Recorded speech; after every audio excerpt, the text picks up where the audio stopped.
All right, hi everyone. We're just going to move on now to me and Rajan. We haven't got a fancy presentation for you, but we thought for this kind of section on making the most out of your time at Oxbridge, we were just going to talk a bit more personally and kind of reflect on our experiences and how we feel like we made the most of it, or what we advice we want to give to someone who's applying. Um, so yeah, just kind of a bit of a background on us. I'm at Girton College and I'm studying HSPS. Rajan, do you want to introduce yourself slightly? Yeah, I'm at Mansfield College. I'm doing material science, and that's here at Oxford. Um, if you don't, I'll just say something first about getting the most out of uni. So obviously, there's like the social aspect, getting the most during societies, and then there's also the working aspect. Obviously, you're at uni to learn some stuff, um, and I think the most crucial bit of advice, and it was mentioned earlier, will be to make sure you do a subject that you enjoy.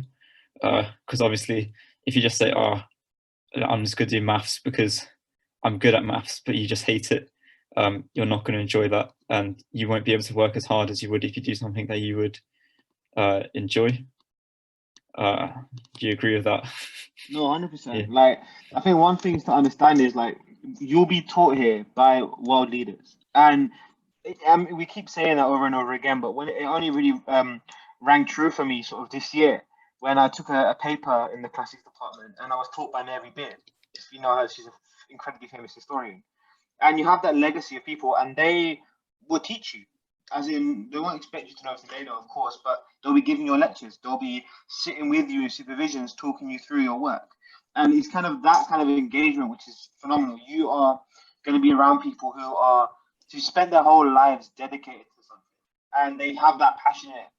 Um, it's always lovely when there's something you're sort of when something you're interested in kind of melts. I remember I was doing a sociology paper on sort of anti-imperialist movements, and I was bringing up the Punjab, and I was talking about sort of Punjabi history and Bhagat Singh and the Gadar Party and sort of revolutionaries, and that for me, and it really excited the person, my supervisor, who had never heard something like that before. But even just kind of beyond the academic side, we've so a lot of us have come from sort of bigger cities, London, Birmingham, places in the north, and we've come to Cambridge or Oxford, and they're completely different places. They are incredibly kind of old school, very kind of you walk around in these lush, medieval buildings or Victorian buildings, and it's a whole completely different vibe. But one thing for me was kind of adjusting to that. Adjusting that I'm not in East London anymore. Adjusting that when I look up to the to the sky at night, the stars, and it was a big thing for me. But I feel like it's when you sort of remind yourself that you're in this incredibly sort of lush and academic environment because you've earned your place. Um, it really lets you kind of lead into that. Like we talk about a lot of kind of the old school kind of Cambridge stuff here, like the kind of formal dinners, the events, the kind of the architecture. And for us, making the most of it is about kind of leaning into all of that, going to these kind of really fancy events that kind of you never go to with your friends back home, but it's part of the experience here. Kind of and you're speaking to people who you never spoken to before. Um, Even though my friend circle was always London or BME, but kind of branching out and speaking to people who've lived completely different lives has always been really enriching. And I think that's kind of the special thing with uni is you're just meeting so many people on a daily basis. Some you might not be friends with for ages. Some you might only sort of become acquainted with. But it's all about kind of taking everything as it comes and just taking everything as a new experience, and that kind of will set you up in any uni. I don't know, Raji, kind of how was it for you then, sort of like getting adjusting from your home environment? Yeah, so obviously it is a big difference. I think, especially Oxford or Cambridge, but just for anyone going to a new uni, obviously there's a big change, not just in there's obviously a uni culture, but also just like living by yourself and stuff for like the first time for most people, but being more independent, getting that independence. And obviously, like some people love that, some people hate it, but there's always an adjustment period, just getting used to what's going on, used to all the new changes. But like change, I mean, it's not always good, but it's something you should always. It's a good thing to experience, and it's a good experience to get. And coming to like an Oxbridge uni, there's like Arjun said, there's like lots of differences. You have your formals, obviously, the gowns and stuff. You wouldn't be caught dead wearing them at home, but have to wear them here. But yeah, so and I would encourage you like to at least try them. They're new things. So if you when you go to uni, always try and branch out and try the new things because you never know until you try. And another thing is obviously societies. I think that's a good way to adjust and come in. Normally there'll be a freshers week. Here we have like colleges do small freshers week, then we have a big uni fresher week. I'm not sure if it's the same as Cambridge. In the same, obviously, social distancing and lockdown, it was all virtual this year, but we're still promoting it. We still have societies and events virtually. Hopefully by the time you guys come next year, that will be we'll be out of lockdown and be able to socialize more. But yeah, and I think societies is a big thing that you can get into. Do you want to talk about any societies you've joined? Arjun? Yeah, 100%. But kind of just before that, I want to talk about kind of the college system again, because Oh yeah, it's unlike any other uni. Like the only other uni I think does that is Durham, I think, and kind of every other uni is quite centralized, whereas we've got quite a decentralized format. So, for example, someone who's doing the same degree at Girton versus someone who's in the same degree at St. John's will have completely different experiences, even though they're going to the same lectures and sit in the same papers. But their experience in terms of the facilities that surround them, in terms of the people that they're meeting, in terms of the way they're living, in terms of kind of where their proximity to everything is completely different. And there's a lot of people who sort of choose to engage with things mainly at a college level or mainly at university level, and you have the luxury of doing that, and that's going to be really useful. In terms of societies as well, there are local college societies, like sort of board game clubs or kind of subject groups within your college, and there's also wider university ones. The ones that I'm involved in primarily are the Sikh. And I'll kind of tell you a bit about that later, but also other things I've been involved in was kind of political stuff. I was on the BME campaign, and that was about sort of representing the interests of students of color across the university, and about kind of working with college to really kind of make sure, as a sort of a political sort of campaigning group. And that was really sort of useful for me, kind of studying what I was studying. But for me, it felt like, how we say in Sikh, it was, as a form of seva, where I'm sort of listening to the concerns of students who probably are facing things based on their race, and kind of really trying to push the university for change on that. That was phenomenal. And whether you're sort of political minded, even if you're not, if you want to do sort of more sort of out of field things, like poo sticks or Quidditch or just kind of really wild things. There's even sort of like go-kart societies or horse riding societies or just any, there were people last year in the Sikh society who were taking up shooting just because it's kind of something they never had the opportunity to do before. And I think that's kind of the main thing. You'll be presented with an incredible amount of opportunities here, and it's about taking the most of it. Kieran was saying earlier, I played American football. That was, I didn't know how the game worked until I started playing, but getting used to it and kind of speaking to, a lot of sort of Americans who are doing postgraduate degrees who I would never have spoken to otherwise. It's about making those connections by trying new things, as Rajan was saying. But yeah, I just want to talk about the Sikh society, especially. I think Cambridge is a very good example. So Kieran, who was talking earlier, sort of the society we have now was sort of started by him. It was his efforts, and then we, the rest of us, we sort of helped in. It was only started about 2 years ago, from nothing, and it was something we put together. We kept together. It started with smaller events. We came together to do art and stuff, and it built its way up, and it snowballed to where we did events like the Guru Nanak conference, where we had about 150 people attend, and we have events like this, where we're able to, share resources with students who are considering a degree. And that was phenomenal for us. And for me, and I'm sure for a lot of us, that was where we made the most of our time at Cambridge, where we sort of took initiative to start society, you can start a society for whatever you want. In Cambridge, there are hip hop societies where people get together and freestyle and put on open mics. There are sort of tons of other events based on sort of cultural identities, whether you're from a certain region of the world or whether you're from a certain culture or just appreciate that culture, then there is the wealth of opportunity. And as we were saying, the universities have the resources to really sort of enrich that. And in terms of making the most at university, it's about kind of finding the balance. We just got a question in the chat about sort of how do you manage to keep up with the week studying, extra activities, and the part-time job. Raj, you want to comment on that? Yeah, so I think one of the things, the part-time job, I'll just mention that first. At Oxford, I'm pretty sure like during term time, well, they say in the part of the student contract, you're not allowed to work a job. I'm not sure if that'd be off-putting to some people, but obviously with the bursaries and stuff, they try to counteract that.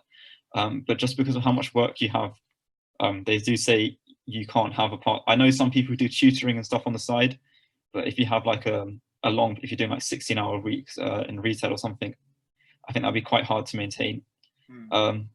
With the studying 40 hours a week, on my freshers week, I was a bit worried because they told us on like our first day, I was like, you have 8 hours of work a day you should be aiming for. Personally, I never hit that. I don't know many people who do. But also I normally find that I have like waves of lots of work, then like periods with not much work and stuff like that. But I always find like just a couple hours a day. Obviously, you can't be working full time like on your work. You'll get too stressed. There's definitely a few hours every day just to have breaks, socialize, and just keep up with extracurricular activities. I'm not sure. I personally did material science. I had a lot of free time. I know some people doing more strenuous subjects had less, but they were still able to. I knew lots of them were in lots of sports societies, actively doing sports, going gym, doing drama. I don't know many people who, obviously it depends on the person, but people just had free time watching Netflix and stuff. Actually, our university Wi-Fi, our college Wi-Fi had some problems because too many people were streaming Netflix. But yeah, so I think you definitely, although there is a lot of work, it's bearable. You will be able to cope if you have time managed properly, and you will be able to enjoy life. 100%. And just kind of like, yeah, just jumping on that as well. Again, kind of as Rajan was saying, yeah, you're not allowed to work in Cambridge, and the whole point is that kind of you are able to dedicate the majority of the time to sort of your university life, and that's why they have a lot of sort of financial safety nets in place where kind of you don't have to kind of worry about that too much.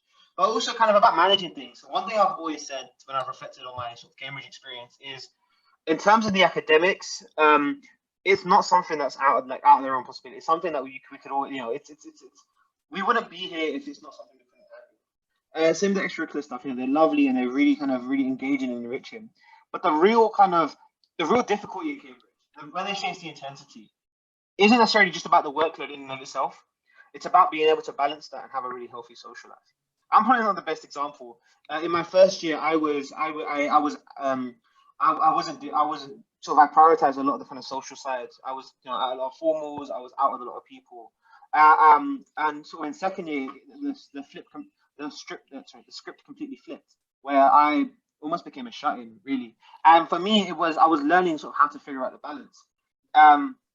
But essentially, it's about how you approach it. The person who asked the question is a law student, and yeah, law is quite heavy in terms of what you have to read, but also in terms of there's the social element to it. I know the law societies do phenomenal events. They bring in speakers, and they often host a lot of law firms. You have like meals with law firms, and that's another way. You're still learning.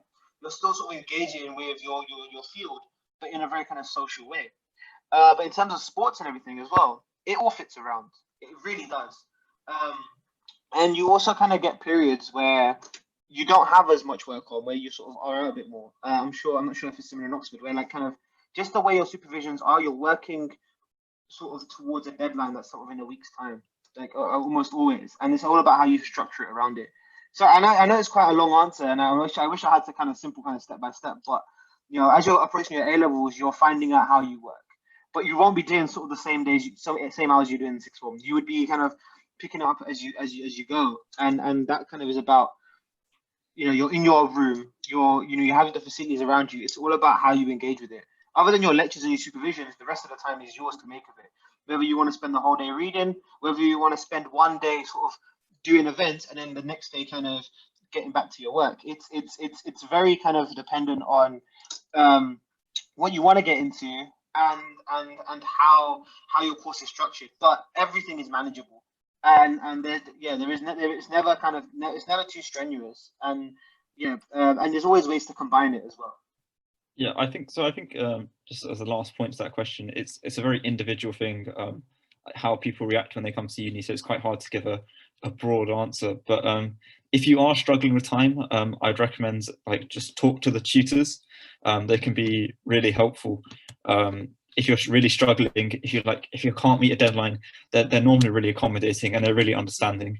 Obviously, they know that as a student you can be under a lot of pressure sometimes, so they will normally just be very understanding and just maybe extend your deadline, just tell you, oh, maybe you can skip this one or we can move the tutorial. And also another thing when choosing the college system, I'm not sure if, I think it's the same at Cambridge, but I'm not entirely sure. So we have tutorials with the tutors, and it's the tutors at our college. So that might be something to keep in mind when you're applying to colleges. If you look at the tutors who are there, if there's a particular subject you're really interested in, then maybe look at the tutors and see if any of them are specializing in that subject.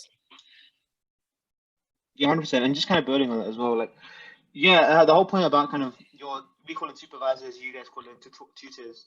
The way they will always work with you, and it's not kind of that point where it's not like they're a teacher and they kind of expect you to hand in work all the time. It's about how they're working with you to help you understand something.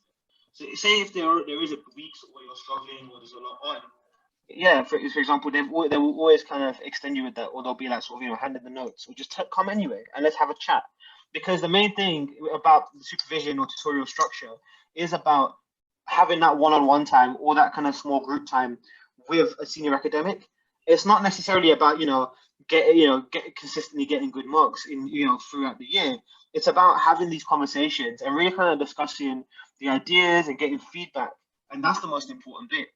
Rather than kind of necessarily stressing about hitting a word count, it's about making sure how can I show that I've understood this. I've also had supervisions where kind of they've asked me to sort of create a presentation instead, just to show how I've kind of organized the information.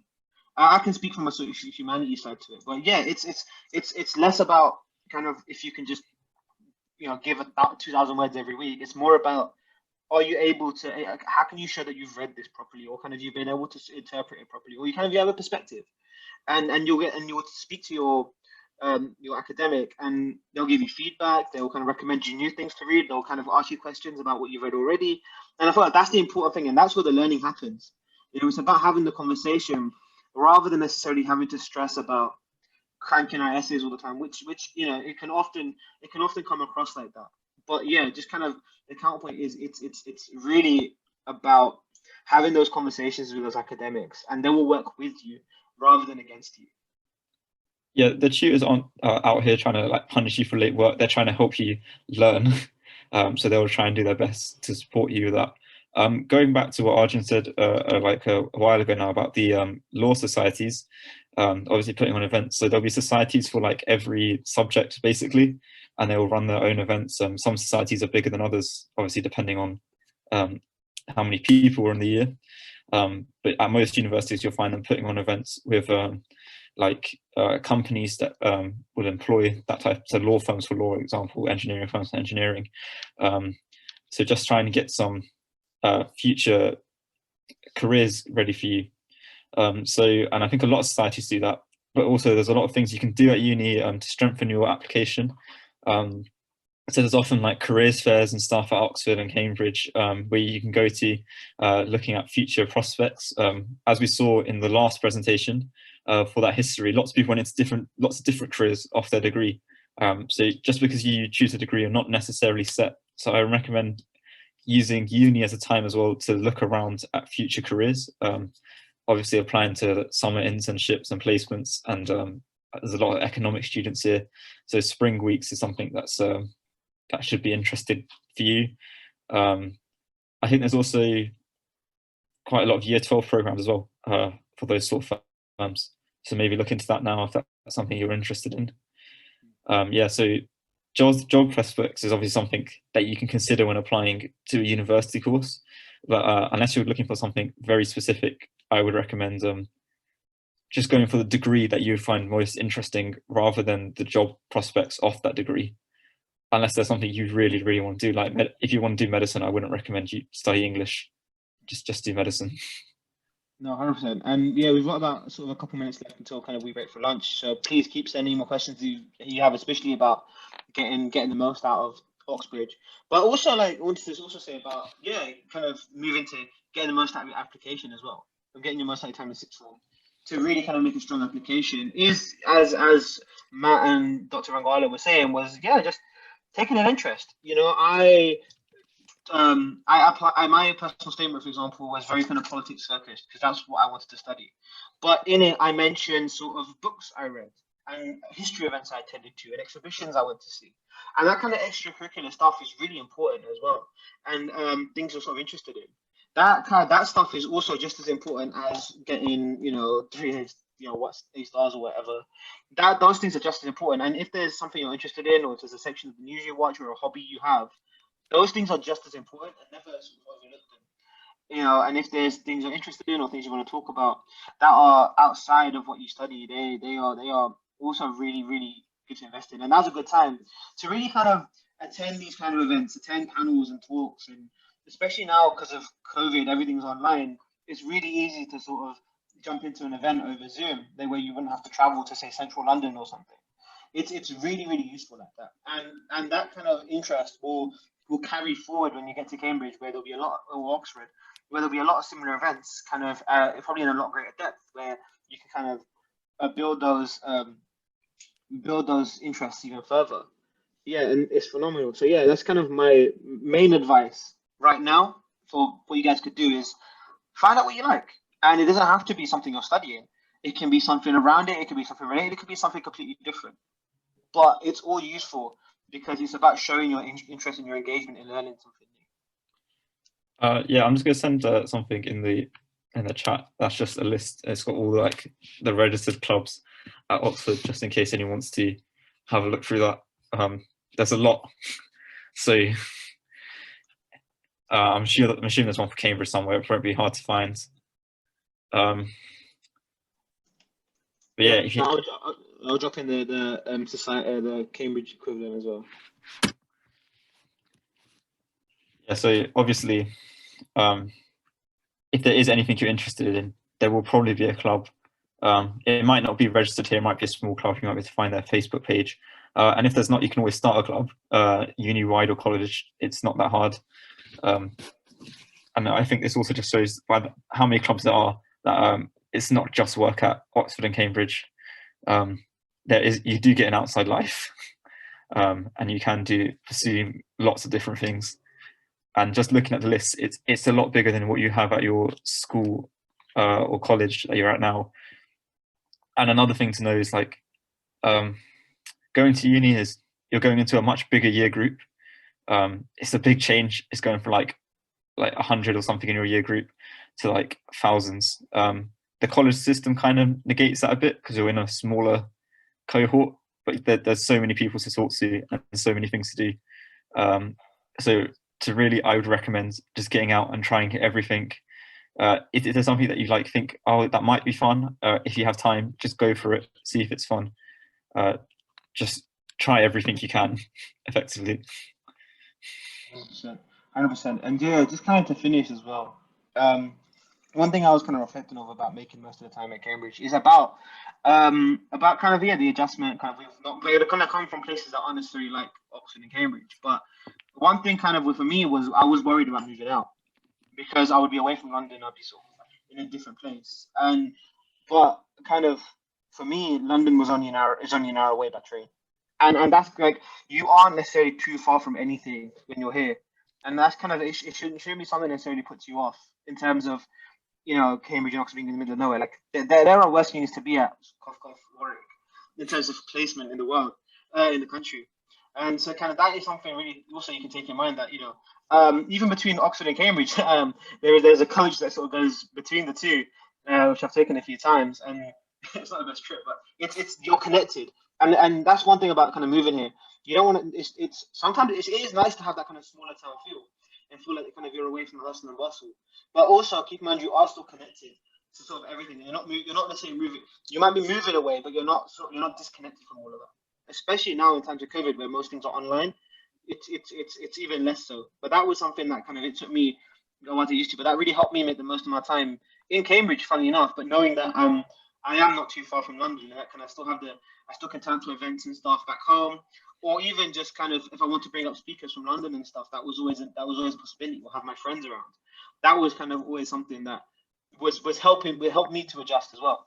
Obviously, subject now to ongoing restrictions, but sure, yeah. When you guys are here, we wouldn't have to think about that anymore. But yeah, any more questions from anyone, just particularly about make a kind of life at Oxford and Cambridge, particularly any kind of concerns you guys have about maybe not necessarily academic, but kind of the other kind of other parts of it. Just while we see if any questions come through, I'll just like remind you guys that it's like Oxford and Cambridge is only 8-week terms, which is quite a lot shorter than lots of universities. So it's quite compact. There's a lot of time at home as well. You can stay at, if you live off-site at Oxford, at least Mansfield College, you don't need to pay any extra for staying over like VAC time, but that depends on your preference, obviously. Yeah, most colleges either have longer tenancies or give you the option if you want to stay over the holidays.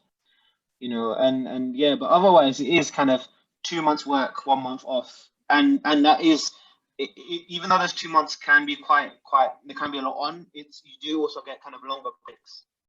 You do have the time to sort of decompress a little bit.